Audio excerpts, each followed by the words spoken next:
Welcome to the Tippie Leads podcast. Stories from the University of Iowa's Tippie College of Business that will change the way you work and lead. I'm your host, Nick Westergaard. I teach at Tippie and lead our Story Lab program.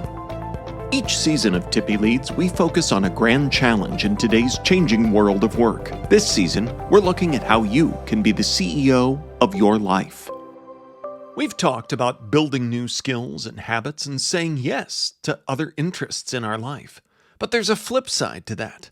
Sometimes the most powerful thing you can do as a leader is say no. But how do you do this without derailing a relationship or closing off potential opportunities? Luckily, Michele Williams is here to help. Michele is the Henry B. Tippie Research Fellow in Entrepreneurship and Associate Professor here at Tippie. Her research focuses on building relationships that drive cooperation and performance. She's also co-author of the 4 Capabilities Assessment, a 360 leadership tool used by organizations around the world.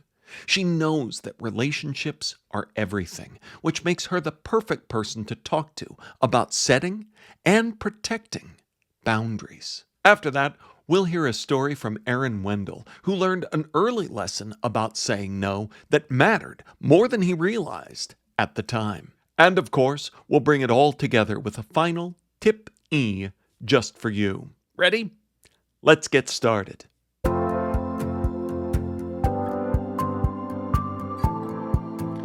Michele, I am so glad you said yes to this podcast interview because saying no is so hard. As I was prepping for this conversation, it occurred to me that so many times when I'm grumpy around the house, I can be heard to say that I've said yes too many times. Why? That is a familiar story to so many people. I'm so happy to be here with you too, Nick. Why is no so hard? It's 2 letters. It's a simple word, but boy, we have a lot of baggage with it. You're absolutely right. So if you're, a lot of people who are listening to this have gone to school at Iowa, and if you know Iowa nice, it is hard to say no. We feel guilty.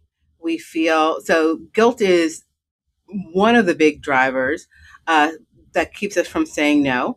The other one is the FOMO, fear of missing out. If we say no now, will we get another opportunity? Well, especially when we're doing it at work. So it is very hard to say no. We also, a lot of people don't like conflict and negative emotions. And when you say no, you're going to disappoint someone. So you have to have that difficult conversation. And saying yes avoids the difficult conversation. You pay on the back end. And I'm so glad you mentioned both the Midwest thing, because I was going to get to that because I feel like it's extra bad here. We do a lot of things great in the Midwest, but sometimes clarity around our communication with others isn't always quite there. And it makes it difficult for us to keep our boundaries. We want to have maybe that work-life harmony. We want to be able to have extra time to pursue our goals. So many people nowadays have a side hustle and they're working on something else on the side and they need time and focus to keep developing that. Well, and you talked about FOMO too, and I think, we have undergrads who are going out into the workplace, the very first opportunities, and that FOMO would kick in if they've asked me, am I going to get asked again? But I also think in our lifelong learning programs, in our MBA, that it gets back to, like you said, balance and what else we may be juggling. So many, as you said, have other things. And as we talk about kind of organizing our lives around those other things and being the CEO of our lives, how is no a strategic tool for us moving forward? I feel like when we plan or think about being the CEO, it gets additive about all these things that we should do, but deciding what we shouldn't is key too. It's really important. And if you think of the leader in your life that you are most impressed by and you would really like to emulate, they are not saying yes to everything, right? To be a leader in general, it means you make the hard choices. It means you know what to say yes to, where our department's going to be focusing and where it's not. And it's the same in your life. Because when people think about no, that not only happens at work, it happens also in our private lives, right? So community organizations, schools, all different organizations are asking for our time. And so for us to really set our goals of what we want to reach as an individual and be the CEO of that, those choices, there are some things we have to say no to. One of the things that I always think about is you have to say no to the good to be able to say yes to the great, right? We end up saying no, we end up saying yes to so many little things that we could do or someone else could do. But then when the big opportunity comes, we may have no bandwidth. And so either we'll say yes and we end up not shining and doing the job we really could have done because we're overextended, or we have to say no because there's just no way to fit that thing into our lives. So I think it's just so important. And when you think about yourself as the CEO of your life, you also can think of who are your board of directors of your life. Are there people who you can go to and say, let's talk about, should I say yes or should I say no to this? What are the pros and cons? And sometimes just bouncing it off someone else makes it clear. It's often more clear to other people what you should say no to, and it's more clear to you what they should say no to. So having that peer mentoring or board of directors can really help you stay on the right path and stay in alignment with yourself. That's a great point, and I'm going to illustrate that with a story from the college. As I've been working over the past few years to build out the Story Lab programming and a lot of new things. Which is a wonderful program. I just want to get that in there. Thank you. That was my real motive, was trolling for a compliment. But in doing that, I was reluctant, as I've already basically outed myself for, to say no to anything. And I had some other things that I was doing in other programs.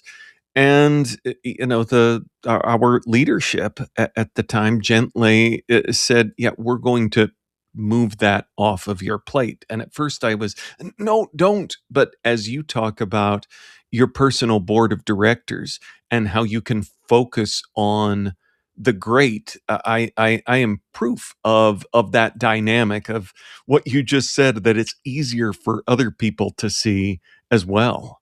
Exactly. And one other thing I think is reframing what no means. So sometimes we think no is no to the person, right? But when you say no, I can't do it, what the person is asking you for is a solution to the problem. They're just coming to you and saying, I have a problem.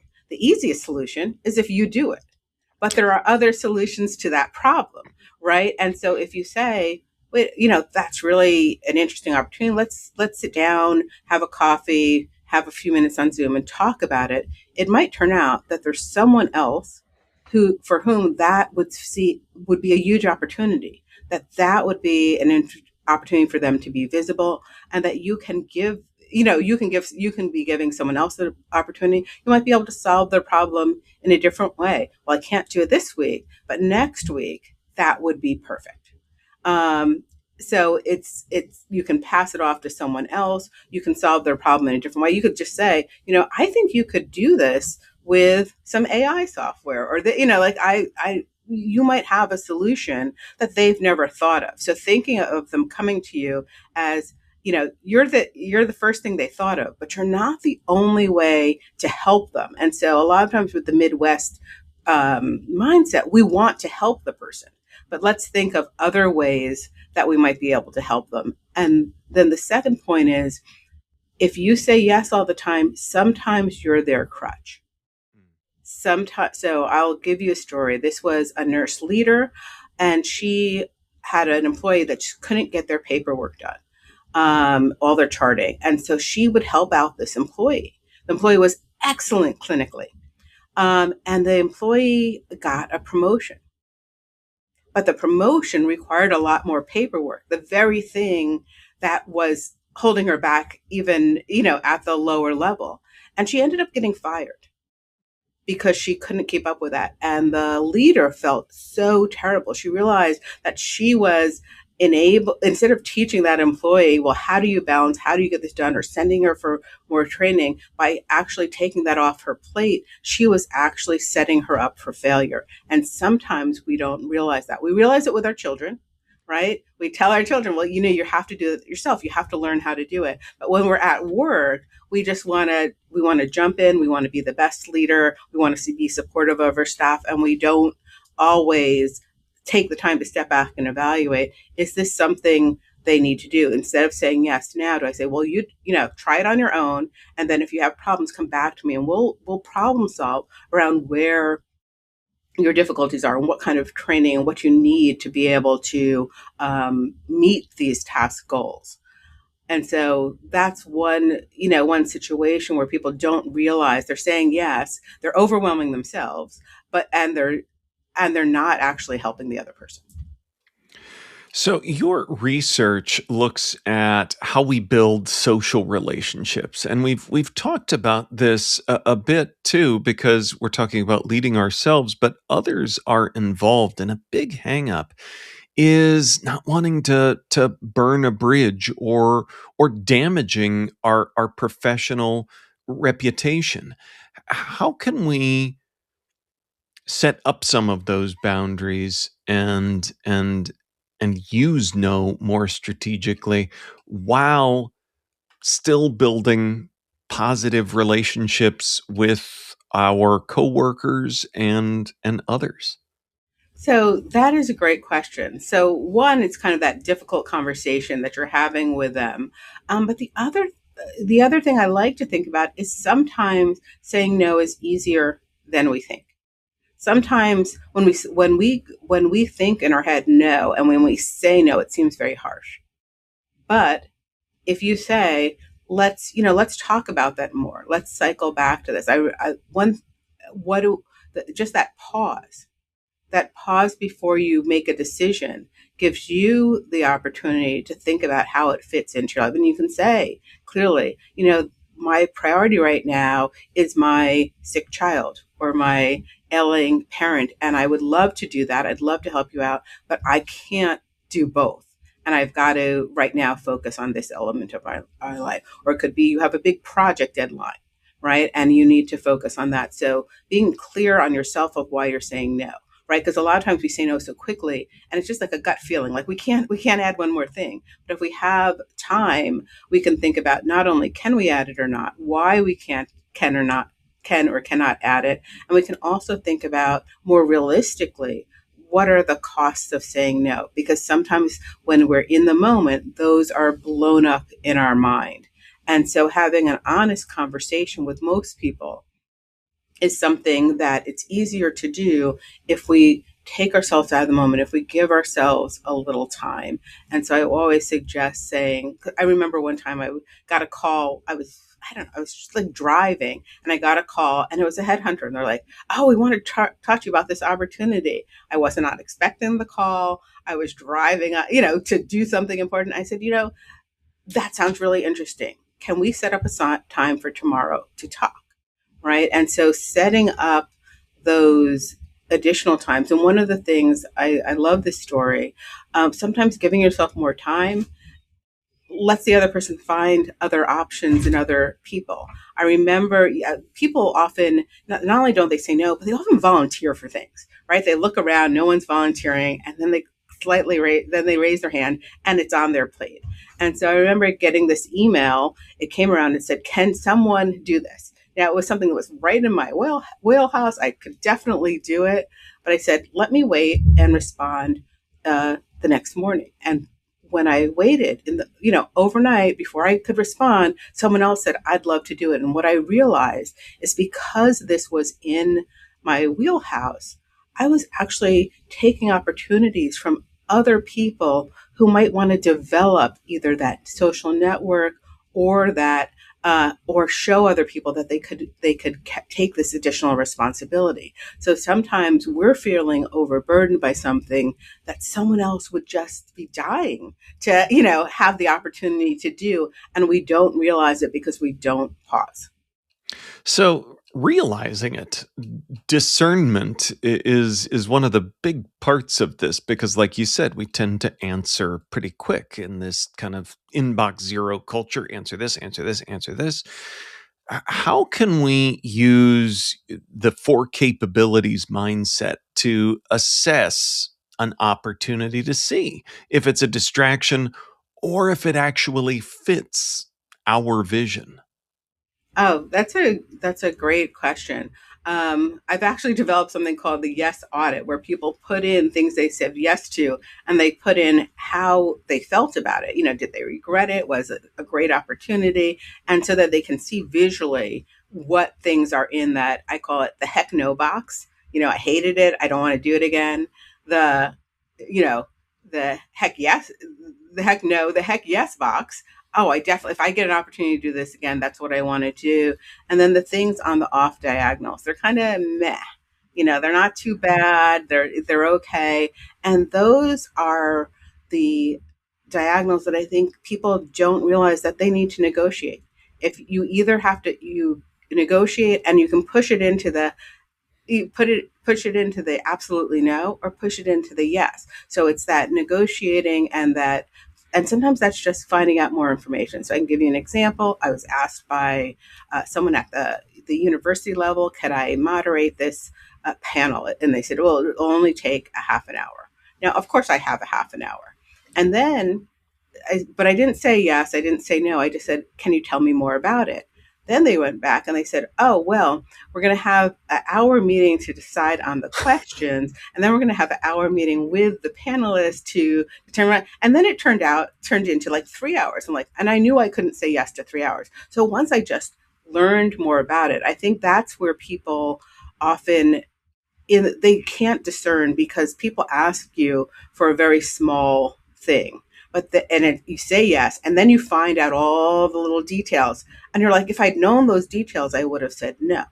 And so part of the discernment is being able to take that pause and ask additional questions so you can figure out, and it might be, oh, I could do that after the end of the semester, or I could do it at another time. So that's kind of one of the pieces. And then this was an opportunity that I did say no to, and then they came back and they said, oh, but your college and your dean are helping support this panel. We'd really appreciate it if you could do it.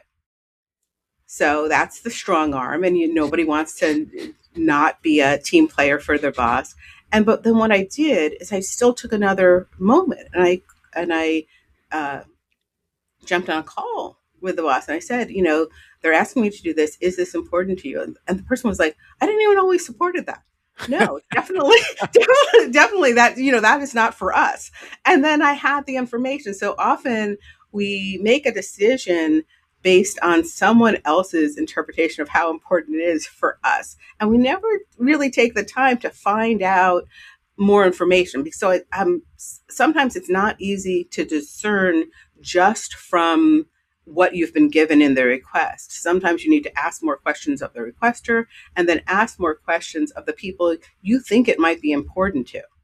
Because the worst case scenario is you do something for someone else because you think it's important to them. And then after you've done it and spent your time and kind of regret, you find out that no, they didn't care at all. That wasn't helpful for them, and they would have been very happy if someone else had done it. Or there's something, and when you're talking to your boss, often your boss will be the person who asks you to do something, and they're like, yes, that's great, this would be great for me. But then you have to step back and say, okay, well, you've asked me to do these 3 things this week. I can do 2 of them really well. Which 2 are your priority? And then sometimes the last thing they ask you, that just drops off the plate. They're like, oh yeah, I could get, Sue or Bob to do that. I just, you just always say yes. So you would be great at it. But yeah, I can definitely, these are the things I've asked you to do that I want you to focus on. Because one of the things people do is they spread themselves too thin, and then they don't do the quality of work they want to do. And I can give you an example from consulting. Consultants are always asked what they call add-on work, right? They're like, oh, you're doing this. Can you just add on this and add on that? And I was interviewing a consultant. He said, I said yes to everything they asked me. And then my project ended up on the critical projects list. So it was not, so everyone from my CEO to their CEO knew this project was late. And that person, then ended up being pulled off the project. So the saying yes, not only didn't the customer get what they wanted, the client, they didn't get it on time because it was impossible to do. And had they just, been able to have that honest conversation and say, no, I can do that, but I can't do it in the time frame. And I'd love to do that for you. Let's think about an additional project after we finish this main work. And those are the conversations that people don't like to have with someone who's paying them or with their boss. But those conversations mean you are more successful. So when I think about saying no, I think about it in kind of 4 buckets. So one is thinking about no in a different way. Thinking about saying no is something that can either help yourself and often help others. The second is there are things that you just absolutely have to say no to. So you need to have your absolute no. You want to be able to have different ways that you've thought of before, that you're not put on the spot, that are saying no. You know what your priorities are now, and you can say, this won't fit. I would love to do that. I remember I was asked to do a talk, and I said, I can't do it this year. I am fully booked up, but I could do it next year. And the person was like, okay. And they came back to me next year. And that's when I did the talk. So figuring out what are your absolute no's? So what are your boundaries? And then third, what are I call them your negotiator no's. What are the things that are, they might be a great opportunity if they were different. And I can give you an example of that. This is a different talk. I was asked to give a talk, but my husband was out of town, and I had two children who were youngish. And I couldn't do it on that day. And what I said is, well, your conference is at a hotel. If you get me a hotel room for my kids, they can go and they can have room service and they can stay there. And then I can go back and forth to the conference. Even though it's a local conference, I need that hotel so that I can keep my kids close. And they're like, sure, I could do it. Like not even a blink. But a lot of times we don't ask for those things that could make that no okay. And then the last thing is just really thinking about the wisdom of no. That saying no is the wise thing to do in a lot of situations, and figuring, and kind of taking that power back yourself. This is a wise choice, and this is a powerful choice, and this is a leader's choice. It's not something that you're doing arbitrarily.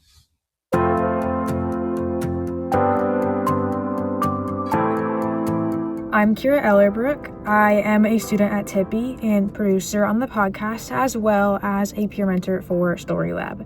Today, because we're talking about the powerful effect of simply saying no, we've chosen Aaron Wendel's story, where Aaron recounts saying no to soccer and how it changed the rest of his high school sports career. As I trudge through the mud, wind, and rain, I think to myself, why am I still playing soccer? I know at that point I'd played soccer my entire life, and I hadn't thought much of it. That wasn't until my sophomore year of high school.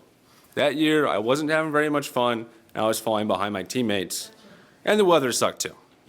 Now, the weather wasn't the main reason I wasn't enjoying soccer, but it definitely didn't help. Considering spring in Iowa is pretty much winter in Iowa, but just wearing a fake mustache and glasses.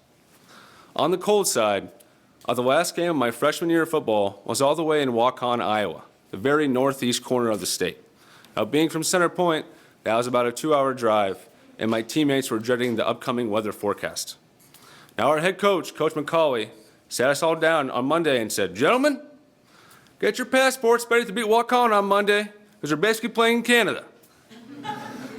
Bad news, that Friday night, we were basically playing in Canada, because the high was a whopping 17 degrees.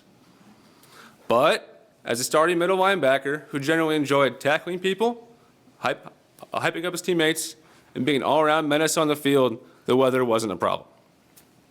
Now, on the opposite side of the weather spectrum, playing a doubleheader baseball game with a thick baseball jersey and baseball pants at the hottest part of the day makes for a sweaty evening. But I did what I always did. I put on my baseball cap, my sunglasses, chugged some body armor, the third one of the day, ate some sunflower seeds, and got out there to play the game that I loved. Once again, weather wasn't a problem. Now, after that cold, rainy, and muddy soccer game, I found my teammate Keaton, who was my complainer in crime. That year, Keaton and I weren't having very much fun, and we didn't play a lot on varsity. We were counting down the days till the season was over, and we couldn't wait. Now, of course, that day finally came. We said goodbye to our teammates and coaches and handed in our uniform. Though my junior soccer season was still a year away, I knew there was a big choice I had to make. Do I go out for soccer next year? Though I very quickly answered no to that question in my head, just because I made it so easily doesn't mean it wasn't an important question. That had been one of the first major choices of my life and shaped the future of my high school career and my life on. That choice led me to go out for track my junior and senior year, which allowed me to focus more on baseball and develop my skill and love there more. That led to a much more fun junior and senior season, and in my senior year, I even received first team all-conference, which is a goal I was striving for my entire high school career. Now, that decision also transferred over to my college major. I came into the University of Iowa as a pre-business accounting major, but after taking some accounting courses, I quickly changed to finance because accounting is crazy. Shout out to all the accountants in the room. You guys are killing it. But it's also affected my postgraduate career. During college, I worked at many local banks and wanted to pursue banking after college. I really enjoyed helping people and helping them manage their finances. So about 6 months ago, I started looking for jobs and applied to many local banks with many different positions. But come March, no banks wanted to hire me. Now, this initial failure actually was a good thing. It led to me looking for jobs outside my comfort zone, which allowed me to find my future employer, H&I Corporation. Now, these three examples are only a few of the examples that I've used that decision throughout my life so far, and I'm sure I will use it a lot more in the future. I hope you take away from my story is that don't be afraid to try something new, let go of something old, or shift your focus to something you're more passionate about. Thank you. Let's go back to our guest one last time for a final tip E for you to remember in your work. So I have said it before, but I really want to emphasize this. You have to say no to the good to be able to say yes to the great. And when you look at it that way, the no comes easier. And that's a wrap on this episode of Tippie Leads. Big thanks to Michele Williams for reframing what it means to say no, helping us to see that it's actually a relationship building tool. And to Aaron Wendel for sharing his story about using this tool. As always, thanks to Kira Ellerbrook for producing our Student Story segment and to the Tippie Marketing Communication team for supporting the show. Next, we're switching gears and thinking like investors. Carolyn Reddick joins us to talk trade-offs, priorities, and how to apply managerial thinking to the choices that matter most. I hope you will make a wise investment of your time and tune in for this next episode. I'll see you there. This has been Tippie Leads, a podcast from the University of Iowa's Tippie College of Business. To learn more about our faculty guests, their research, and more, go to tippie.uiowa.edu/Tippie Leads. If you like this episode, share it with a friend or coworker. Or better yet, subscribe to the show on Apple, Spotify, YouTube, or wherever you like to get your podcasts so you don't miss a single episode. And if you're feeling generous, consider leaving us a rating or review to help others find the show. This is Nick Westergaard signing off. On behalf of everyone at Tippie, thanks for listening, and go Hawks!